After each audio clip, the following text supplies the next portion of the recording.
안녕하세요. 하나님의 말씀을 배달합니다. 요기요 교회 김민호 목사입니다. 오늘 묵상할 본문은 사도행전 20장 13에서 24절의 말씀입니다. 제가 사도행전 20장 19에서 24절의 말씀을 봉독하고 오늘의 말씀을 함께 묵상하도록 하겠습니다. 곧 모든 겸손과 눈물이며 유대인의 관계로 말미암아 당한 시험을 참고 주를 섬긴 것과 유익한 것은 무엇이든지 공중 앞에서나 각 집에서나 거리낌이 없이 여러분에게 전하여 가르치고 유대인과 헬라인들에게 하나님께 대한 회개와 우리 주 예수 그리스도께 대한 믿음을 증언한 것이라. 보라, 이제 나는 성령에 매어 예루살렘으로 가는데 거기서 무슨 일을 당할는지 알지 못하노라. 오직 성령이 각 성에서 내게 증언하여 결박과 환난이 나를 기다린다 하시나 내가 달려갈 길과 주 예수께 받은 사명 곧 하나님의 은혜의 복음을 증언하는 일을 마치려 하면은 나의 생명조차 조금도 귀한 것으로 여기지 아니하노라. 마태복음 13장 44절에는 밭에 감추인 보화 비유가 나옵니다.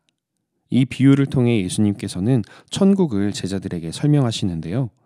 우선 이 천국은 세상의 관점에서는 보이지 않게 감추어져 있습니다. 그냥 흙뿐인 것 같아 보이지만 사실 그 안에는 엄청난 보물이 숨겨져 있는 것처럼 말입니다. 두 번째로 이 천국은 발견한 사람이 자신의 모든 재산을 다 팔아서라도 반드시 얻어야만 할 정도로 높은 가치를 가지고 있다고 합니다. 그 보물이 묻혀있는 밭을 내가 살 수만 있다면 나의 모든 재산, 나의 모든 소유를 다 내려놓더라도 그것들이 다 사라지더라도 괜찮다고 여길 만큼 아주 가치 있는 보물, 그것이 바로 천국이라고 합니다. 사도 바울은 한때 예수님과 교회를 핍박했던 사람이었습니다. 유대교를 위해 헌신하였습니다. 그러나 바울이 예수님을 만나 회심하고 자신의 죄를 용서받은 뒤로 복음을 향한 열정으로 헌신적인 삶을 살았습니다. 바울은 결혼하지 않고 홀로 다니며 하나님 나라의 복음을 전파하고 어떤 곳에서도 정착하지 않으며 교회를 위하여 이리저리 돌아다니고 선교하였습니다. 바울은 정말 많은 사람들에게 유익을 끼쳤지만 그 유익의 결과로 자신에게 어떤 보상이 오기를 바라지 않고 내가 저곳에 가면 핍박을 받을 것이다. 내가 저곳에 가면 순교할지도 모른다는 것을 알면서도 그곳으로 향했던 사람입니다. 나그네 인생, 언젠가 사라져버릴 나의 연약한 인생으로 영원한 하나님 나라의 삶, 절대 사라지지 않을 생명의 삶을 살 수 있다는 것을 알았기 때문에 가능했던 삶입니다. 그래서 바울은 이렇게 말합니다. 보십시오. 전 이제 제 뜻이 아닌 성령님의 역사하심에 매여서 예루살렘으로 가는데 거기서 무슨 일을 당할지 모르지만 아마도 결박당하고 환난을 경험할 것입니다. 하지만 나는 그럼에도 불구하고 하나님의 은혜의 복음을 증언하기 위해서 내 목숨도 아끼지 않겠습니다. 만약 여러분의 지갑에 지금 100원짜리 동전 하나만이 남아있는데 멀리 여행을 와서 누구에게도 의지할 수 없는 상황이라고 생각해 보십시오. 그럼 이 100원짜리 동전, 평소에는 아무것도 아니라고 여겨졌던, 남들이 보기엔 여전히 아무것도 아닌 이 100원짜리 동전이 너무나 소중하게 여겨지실 겁니다.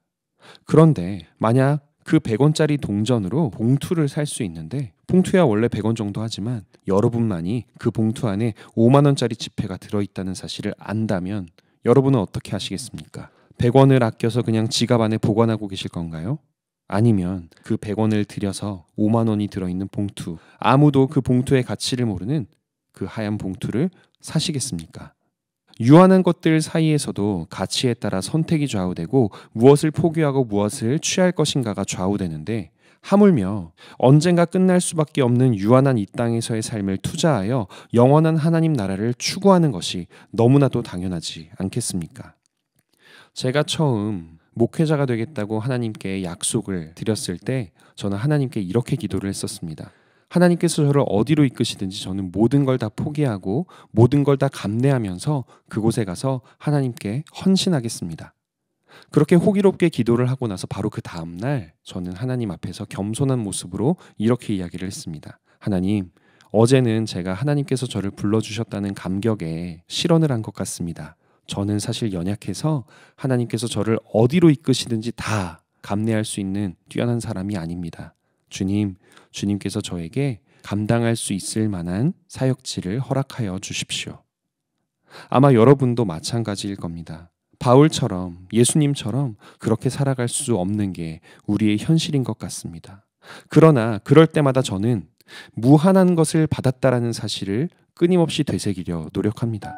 내게 있는 안정, 내게 있는 건강, 내게 있는 시간, 내가 가지고 있는 재능이나 힘은 다 유한한 것이고 언젠가 사라질 수밖에 없는 것입니다. 그것을 내가 쓰든지 쓰지 않든지 무엇을 위해 사용하든지 언젠가는 사라질 수밖에 없는 유한한 것입니다. 그것을 떠올릴 때 저는 무한한 것을 받았다는 사실이 너무나 감격스럽게 다가옵니다. 하나님께서 나에게 영원한 삶을 주셨구나. 내가 하나님을 위해 내 목숨을 바치기를 아직까지도 두려워하고 있지만 예수님께서는 그 목숨을 아낌없이 바쳐주셨구나. 우리는 무한한 것을 받은 사람들입니다. 우리가 가지고 있는 것들은 다 유한함에도 불구하고 그것을 통해 무한한 삶을 주신 하나님께 무언가 하나라도 해드릴 수 있다면 우리는 반드시 그것을 추구해야 합니다. 여러분이 무슨 일을 당하든지 이 땅의 일들은 지나갑니다. 하지만 그 뒤에 있을 하나님 나라와 심판과 구원은 확정적이고 비가역적인 것입니다. 우리의 유한한 인생을 통해 영원하시고 무한하신 하나님께 조금이라도 영광을 돌려드릴 수 있기를 진심으로 소망합니다. 오늘의 말씀을 이렇게 우리의 삶에 적용하기를 원합니다. 우리의 유한한 삶을 통해 무한하신 하나님 나라의 가치를 추구하기 위해 최선을 다해 순종하며 살아갈 수 있기를 바랍니다.